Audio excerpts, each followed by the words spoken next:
the importance of not knowing, or allowing yourself not to know. This is a big one for me because I'm a know-it-all. That's part of my temperament that I witness, perceive, and express through is for me, what it kind of is being able to quickly understand and gather the essence of something is a gift. And but with that comes the sense of needing to do that and needing to know what's going on mentally. And I've really discovered great benefit to allowing myself to not understand everything. Especially, there's a lot of what I end up talking about is attempting to describe indescribable things, attempting to, with the mind, translate the essence of the spirit, which is ultimately impossible to do. But at the same time, that's kind of the fun for me, is to explore that and to see what the mind can creatively puzzle together in language to come as close as it can to describing what the experiences of the self are for me. So that's like a fun practice for me, but a great part of that, and it can bring you closer to actual knowing if you do exactly this and allow yourself not to know. Allow yourself to exist and experience life in the moments beyond language and beyond words is a greater sense of knowing than anything that the mind can come up with or create. So allowing for that to be there really brings you to a wonderful place with this kind of stuff. And this relates to a lot of I've done some talks on when you ask questions or when you have questions about anything, existence, life, or if you have an illness and you want to know what the origin of it is, or any what your next move should be in life. It's good to ask silence, to present it to silence, and this kind of works with that as well, as far as allowing for silence and no mental activity to be enough. When you're existing in moments, allow the moment just to be the moment and what it is. And if things come through, that's wonderful, but what it comes down to is less mental activity is usually really great. Less mental activity is usually a great place to exist in. And because the mind really, I don't know if it ever exists presently. It may never exist presently. If it does, it's rare when the mind is existing and active in the actual present moment. Because even a present interpretation of things, time is continuously streaming. So as soon as you start to interpret something, you're behind time. You're behind the moment. Like, for example, if I look at a tree and I say the leaves are green, that's already in the past, and the fact that the leaves continually through the present moment as it streams through time stay green doesn't mean that I'm present in saying that the leaves are green. It's the past still. Hopefully that makes sense. But it can be said that really the only way to really truly be present is without interpretation, without mental activity, and existing in your silence. Just being here with the moment without any kind of analysis. And what's beautiful about that is there's an experience of it that you really can't describe. It's really like almost almost impossible, I think, for the mind to fathom actually what's happening in the present moment.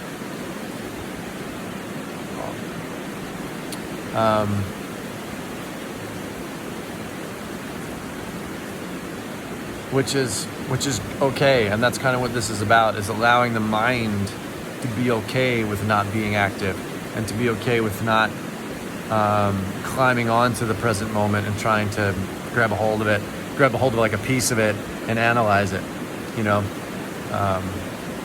And not that we have to consistently spend all of our time only in the present moment. It's okay to like analyze things and to break the world down to understand it. That's like fine. There's nothing wrong with it. But doing that intentionally and doing that mindfully, I think is good practice. And that's a lot of what, you know, because a lot of what I talk about is moments after beautiful present experiences. That's what this is right now. It's a moment after a beautiful present experience of, all right, let's take a look at that and see what's going on. That's exactly what I'm doing with these talks is after experiencing these beautiful, blissful moments of presence and moments where I really tap into my truest self, or moments when I don't and I'm distorted and I notice the distortion. And I notice where the mind is playing tricks. That's a lot of where these dialogues come from too. Is catching myself. So this talk right now and a lot of the talks, almost you could probably say all the talks that I end up doing are reflections of these beautiful divine moments. So I wouldn't be able to sit here and say that you have to endeavor to only experience the present moment for the rest of your life.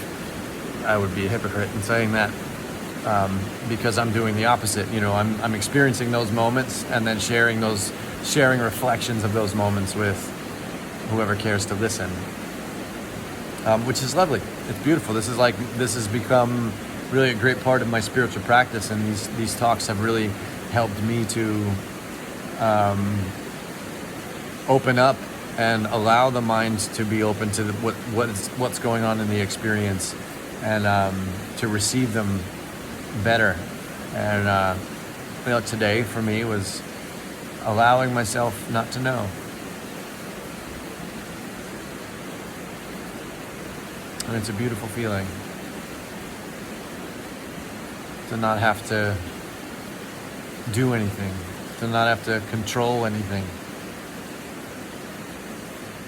to not have to hold on to any of the moments and dissect them. You know, if it's ripe for that to happen and it's appropriate for it to happen, and if it serves the greatest good, then yeah, do it. And I will continue to. But the real beauty is before that. The real beauty is when it's quiet, when we're really here. And that goes for, the cool thing is it doesn't have, there's no specific experience where that's experienced.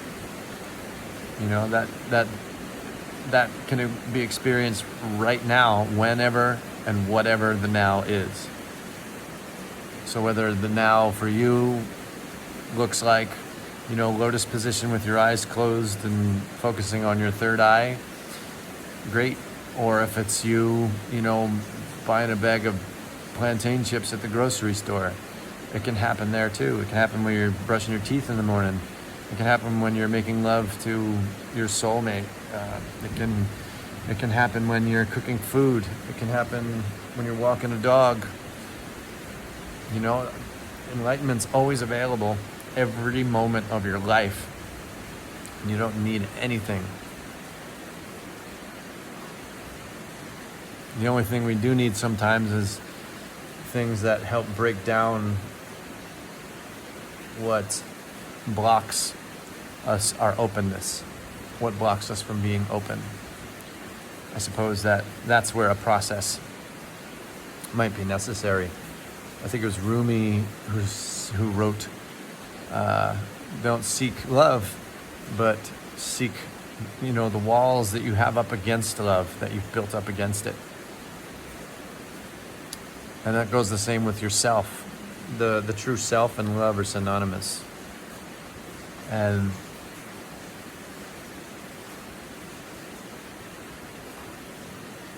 it's pretty neat that you don't have to look for yourself, you know. You don't have to find yourself. In fact, it's the opposite. You have to find what you're not. And the more you discover what you're not, you just are yourself. Right? So I think a lot of times it can be perceived as being backwards, the other way around, of like we're seeking ourselves, we're seeking the truth, but we are the truth. We are ourselves. You can't not be you. It only seems like it sometimes. Or maybe we're so fixed on experiencing something beyond what we're already experiencing for it to be real that we didn't realize that the whole time it's been here. The whole time. We just weren't acknowledging it. What's here that's always been here? What's the single constant thing in your life is you. And it's not your mind. Because you exist without thought. I'm sure you can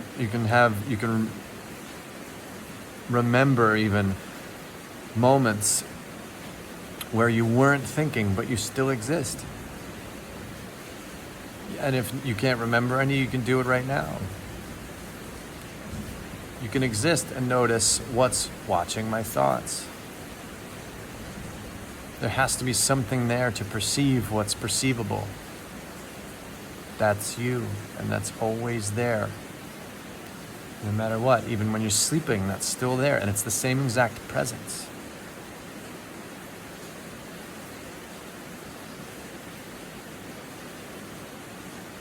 How wonderful. And that's the thing that we can know, but not really describe.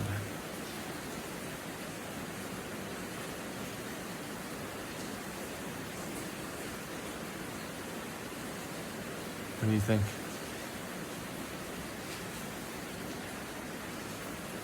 What do you think? Pretty neat? Pretty good?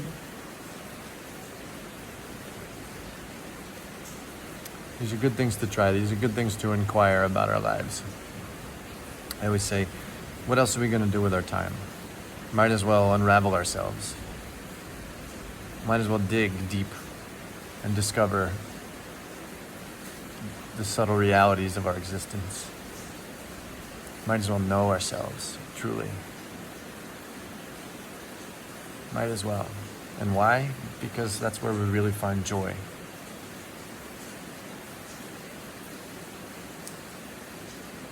You know, I don't think there's anybody out there who doesn't want to be happy. And the only argument I could ever think of, and this is from experience, is, well, I'd rather know the truth than be happy. But when you arrive at the ultimate truth, you're happy. It's ironic. So you don't need to seek happiness. You don't need to seek love. You can seek your own true nature, and you find it all.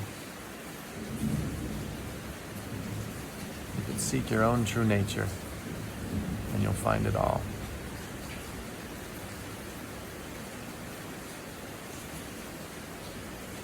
So in everything you do, seek your own nature, seek your own truth, your own divinity, and know that it's in your silence. It's beyond the mind. So when you're brushing your teeth, brush your teeth to know yourself. And you make love to your soulmate, or anybody. Do so to reveal your true self and theirs. When you're at the grocery store buying plantain chips, do so to know yourself. In everything you do, do so to unravel the layers of what's not you. Allow everything that arises to serve you. in the world outside that you experience, and in the world inside that you experience and witness. Allow the material expressions of the natural world to reflect your inner world, and allow your inner world to be realized, accepted, and known for what it really is in truth, to help you in revealing and unraveling the ultimate divine self. I hope you find this. I hope you find this now, and I hope it stays with you for the rest of your existence.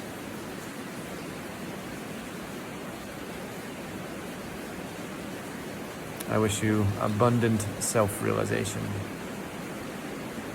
May you shine with divine love and wisdom and truth. Namaste.